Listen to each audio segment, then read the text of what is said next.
রাসূলুল্লাহ সাল্লাল্লাহু আলাইহি ওয়াসাল্লাম একদিন মসজিদে নববীতে বসে আছেন, সাহাবারা বসে আছেন এবং রাসূল সাল্লাল্লাহু আলাইহি ওয়াসাল্লামের সাথে সবাই একে অপরের কথোপকথন করতেছে।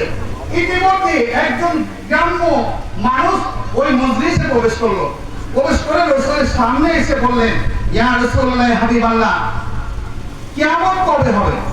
রাসূল সাল্লাল্লাহু আলাইহি ওয়াসাল্লাম বললেন, তুমি কিয়ামতের কথা বলো, তুমি কিয়ামতের জন্য কি অর্জন করেছো, কি আমল করেছো?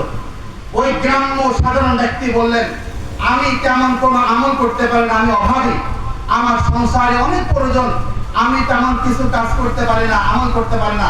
তবে আমি এতটুকু, আমি একটা জিনিস বেশি বেশি আমি খেয়াল করি, সেটা হলো এই, আমি আল্লাহ এবং আল্লাহ রাসূলকে সবার চাইতে বেশি ভালোবাসি। সুবহানাল্লাহ। রাসূলুল্লাহ সাল্লাল্লাহু আলাইহি ওয়াসাল্লামের সাথে কথা বলছেন, রাসূল তার কথা শুনে বললেন, সরারে কায়নাত তিনি বললেন, আমি তোমাকে বলতেছি, দুনিয়ার জগতে তুমি যার সাথে ভালোবাসা করবা, আখিরাত কিয়ামতের ময়দানে সেই ভালোবাসা মানুষের সাথে উঠবা। সুবহানাল্লাহ। ওই ব্যক্তি চলে গেলেন। আল্লাহ রাসূল সাল্লাল্লাহু আলাইহি ওয়াসাল্লামের সাহাবী আনাস ইবনে মালিক রাদিয়াল্লাহু তাআলা থেকে বর্ণিত হাদিসটি বুখারী তিরমিজি মুসলিমের মধ্যে আছে। তিনি বলেন, ওই দিনকে রাসূলের এই কথা, যে রাসূলের সাথে ভালোবাসবে, রাসূলের সাথে পরকালে কিয়ামতের দিন তার দেখা হবে।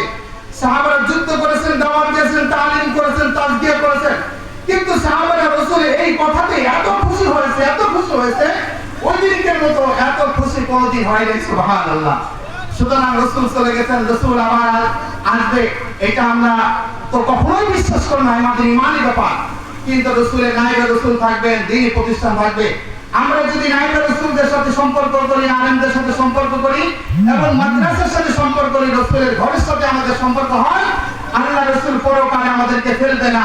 যে আমার ঘরকে সুন্দর করেছে, ঘরের জন্য সহযোগিতা করেছে, ঘরকে দেখভাল করেছে, ঘরের জন্য জায়গা দিয়েছে, ঘরের জন্য কোন ষড়যন্ত্র কবলে পড়েছে, সেই ঘরকে সে সুন্দরভাবে নিরাপত্তা দিয়েছে। আসো, এই ওসিলা করে আমি তোমাকে আল্লাহর কাছে সুপারিশ করে তোমার মাপের ব্যবস্থা করে দেব ইনশাআল্লাহ। আল্লাহ রাসূল সাল্লাল্লাহু আলাইহি ওয়াসাল্লাম এইভাবে আমাদেরকে তিনি নেবেন।